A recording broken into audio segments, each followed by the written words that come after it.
I am now accepting. Now let me give you an example. I'm going to change it to put that, that's a very good example in context. Let's say you're the legal secretary or paralegal for your boss. And he asks you to draw up a contract where you're going to sell a house, purchase price, $1.5 million. You type up the contract and it says $1 million. You send the contract over to the other side, they sign it and send it back. You get it back and they say, okay, we're ready. The escrow officer says, okay, well, you know, they deposited $1 million into escrow. You go, well, $1 million is supposed to be $1.5 million. And they go, that's not what the contract says. You go, look at the contract. You turn white, you pass out, you fall on the ground in shock that the contract does say $1 million and you were the one that prepared it and sent it off. The other side never knew that there was a mistake. They thought that that was the price you were offering. They sent it back to you. Is there a contract for $1 million to buy that house? When you made a mistake in drafting the price in a contract and the other side didn't know it, do we have a binding contract for $1 million? Now obviously if it was $100, you would argue the price is so ridiculous the other side must have known, therefore no contract, no meeting of the minds, therefore. What about $1 million? Is that so far off the other side? Well, we didn't know that. We thought it was a good price and we accepted it. Mistakes in transmission. When you have a party who's making a mistake in transmitting an offer and the other side doesn't really know, you're at risk that that contract's going to be binding for $1 million. That's why you need to be very, very, very careful in terms of when you're actually putting something into the contract itself that gets written and signed off on, that was a mistake. The party never meant it to be $1.5 million. Those kind of contracts are hard to get out. The internet one, that you put something in between what my example was and the Long's ad. Yours is somewhere in the middle there. Is that an advertisement that's a mistake in an ad, and therefore we have the Long's rule, which says that that's only an invitation to negotiate? Or does it follow my example more closely, where you have a price and a written agreement and a person signs off on it and they didn't know and shouldn't have known that it was a mistake and they accepted it? It's a very interesting question. I don't know if a court of law has yet ruled. Anyways, in Hawaii, I would guess they haven't. Maybe somewhere on the mainland they've ruled on that. That's an interesting question. I don't know the answer to it. I don't know what a court of law would say, whether that was an invitation to negotiate, or when you click on it, say I accept, and you run your visa through, and you didn't know it was a mistake, or the price was close enough that it's just a bargain purchase. You know, the TV was on the internet for $1,000, and then normally it goes for $2,000. I mean, someone could just say, well, gee, they're just trying to unload inventory. That might be binding on that company. It could go against Best Buy. There was something else the other day too. I think following on your example, there was a hotel someplace. I think it was I don't know if it was in Spain or something. They were offering a hotel for, or was it England? It was like the room normally goes for $200 a night, and it came out and it was like $2 a night. And you know, a couple hundred people went and subscribed to that room rate before the hotel realized that there was a mistake. In that case, the hotel voluntarily agreed to accommodate those people for the $2, maybe just out of goodwill. Who knows? They got national publicity out of it, because it maybe you do it on purpose, but you just catch it quickly before, and it makes national TV, and you get all that free advertisement for nothing. You know. Anyways, offers are very important. Making sure that whether or not that's what you've agreed to. Acceptances normally are good when received, and what do I mean by that? You make somebody an offer to buy something. Sometimes we change our mind and you send out what you call a revocation. You send the offer to sell you my house for $1 million, and later on someone says your house is worth 1.5. I send out a revocation to you to revoke my offer. When I revoke it, once you receive the revocation, you can't accept it anymore. It's been revoked. Okay? If you accept before I revoke, we have a contract. So it's important to know, when is it that somebody accepts something? When is it good? When is it deemed that the acceptance is good? That means I can no longer revoke. You send a contract off of your boss's office, you fax it, you email it, you mail it, however you send it to that person, you send it, and your boss gets a call from their client saying, we don't want to go through with that deal, we got a better offer over here, go revoke that offer. Well, you better do it very quickly, because as soon as that acceptance comes in, you can't revoke anymore. So when is an acceptance good? You need to know. The normal rule is that an acceptance is good when received by the offeror. So if I mail you an offer, and you hand deliver me an acceptance, when I actually get receipt of that acceptance, then we have contract. There's an exception to that rule. The exception to that rule is when I send you an offer using some form of transmission. When I say some form of transmission, U.S. mail, email, fax, Federal Express, U.S. mail, hand delivery, whatever method I use to transmit the offer to you, if you use the same method to accept, I email you the offer, you email me back the acceptance. The rule is different. Acceptance is not good when received by me. Acceptance is good when you transmit it, regardless of whether I ever even receive your acceptance. If I fax you an offer, and you fax me back an acceptance, but my fax machine is out of paper, so I never receive your acceptance, but you can prove that you sent it to me. I then call you up on the phone, and I say, I revoke the offer. Do we have a contract? If your fax machine shows that you faxed the acceptance to me before I called you on the phone to revoke it, we have a contract.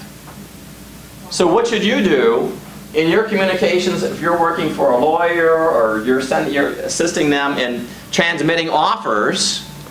In your document that you've prepared, your 100-page purchase and sale agreement, you could say this contract will be good only if a signed acceptance is received in my office before such and such a date, August 21st, 5 p.m. It must be received. You then change the rule that I was just talking about.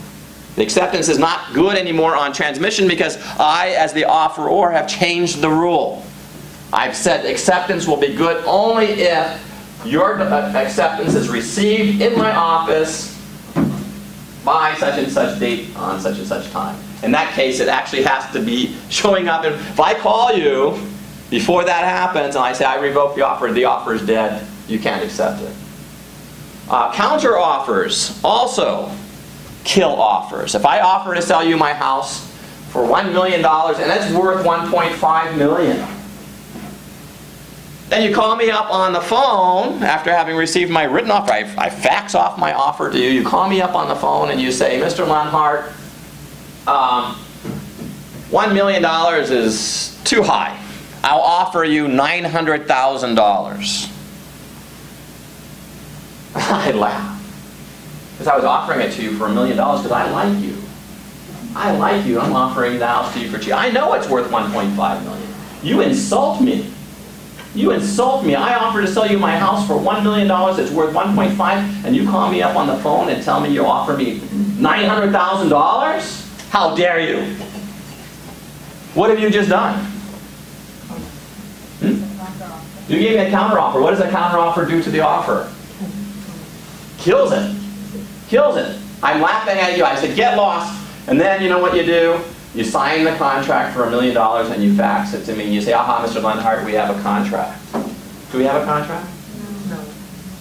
I spit on your paper when you send it over to me. I burn it, I throw it away. You go and talk to your lawyer and say, we have a contract. Well, how come you're not selling the house to me for $1 million? I say, because your idiot client called me up on the phone and said, I offer you $900,000 for a house that's worth $1.5 million. I don't accept the $900,000. And they go, but then they mailed you the signed offer. Contract back, they signed it and sent it back to you. That constituted the acceptance. I go, no, it didn't. They revoked. They did a counter offer which killed the offer when they called me up on the phone and offered. What could the person have done? That wouldn't have killed the offer. What could they have done? They could have come back with a counter for the $1 million and then signed it. Me? Oh, I'm sorry. They could have signed. They could have countered me for $1.2 million, and I look at it and I laugh at, you know. I'm sorry, not 1 point. They would. I mean, wait. Well, I'm kind of losing it now. Okay. We had $1 million. They sent me back one for $950,000, and I still don't. I mean, I don't do anything with it. No, they can't take the $1 million, right? So now you're saying that you're going to send me an offer now for $1.1 million or something, or? Well, no. What I was saying is at the point of calling you and saying I offer $900,000, you laugh and say there's no way, and they could have come back and said $1 million, and then signed the contract and sent it to you. Would it be valid then? Well, not if they offered me 900,000. You laughed at that, but then they countered and offered you $1 million after you. Well, they countered, so that becomes a counter offer. Right. Now I have to accept it, but I'm mad now. You blew it. I'm not gonna. I'm just as bad as I was before when you offered me the 900. You give me the $1 million, and I'm still angry. I mean, yeah, you give me that $1 million. You send a contract to me that says $1 million, and I'm still furious. But what could you have done that would have allowed you to sort of explore this area without killing my offer? What could you have done? Accepted the offer and then added contingency. However, we would rather have the home for 900,000 because of qualifying for the loan or something. Yeah, you're my nephew, you know, and you get me because I like you and I want to sell it to you for $1 million. You say, Uncle Pete, $1 million. I know, Uncle, that's a good price, and I know it's worth 1.5, and I know $1 million's a good price, but you know, I've got some troubles. You know, $1 million is a lot of money. You know, and I went to my loan officer, and he says I qualify for 900,000. Would that be a number that might work for you, Uncle? Your name is TJ, yeah? TJ. You know, TJ, I'm giving you a break, man. Go borrow from Auntie the $100,000. My price is $1 million. And you say, okay, Uncle, I accept, and you send me the acceptance. Do we have a contract? Yes, we do. This is called use words that are of exploration. Don't use words of counteroffer. Don't, Uncle, I'll offer you 900. That's a counteroffer. It kills my offer. You say, Uncle, what do you think about $900,000? That's not a counteroffer. You're just using words of exploration for price. My offer is still good to you. You can still accept it. Okay. The counter offer considered. So if you use specific words, it would be considered more of a negotiation than a counter offer. Say again now. Depending on the words you use when you're talking to the person, it would be considered a negotiation, not necessarily a counter offer. They call it words of exploration or exploratory words or words of inquiry. You use those kind of words, you don't kill the offer. And sometimes you don't want to kill the offer. What good does it do to kill the offer? You can make a counter offer at the time that you're sure that you don't want my offer. But if you think that you might want my offer, but you're just trying to get better terms.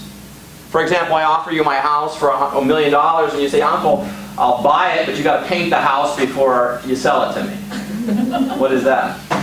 It's a counter offer. You killed it. You say, well, Uncle, I'd like to buy your property. Do you have some painters that can paint the house up before you know? And I go, no, I'm not going to do that. I'm not going to paint the house. You're getting it for a good deal. You go, okay, Uncle, I accept. Do we have an offer? Do we have a contract? Yeah. Words of exploration. Don't use words of counteroffer unless you truly mean for them to be a counteroffer. If you're not going to buy the house for $1 million and you're truly serious of letting that deal go by, go ahead and use words of counteroffer. You kill the offer. You can go ahead and make your counteroffer then back to me, and then I can have my choice whether or not I want to accept it or not. I must be a little bit careful about when it is that you're sure that you don't want to accept that offer anymore. Types of contracts. We have certain types of contracts are talked about.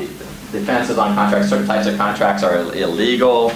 Contracts to commit a crime or a tort.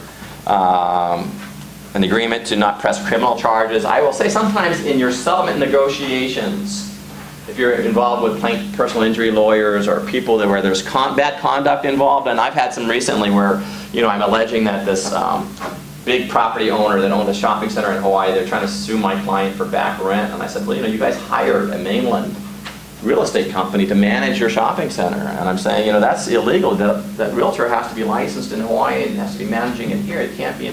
So I'm saying, you know, if you come after my client for the rent, we're going to have to sue you for illegal contract and the hiring of an illegal realtor. And you know, by the way, you know, you've done other things too. You've included management fees that you're basically paying to yourself for the shopping center, which is wrongdoing. You can't be just creating, you know, without disclosure, charging my client in the CAM management fees that you have never disclosed were going to people within your own company.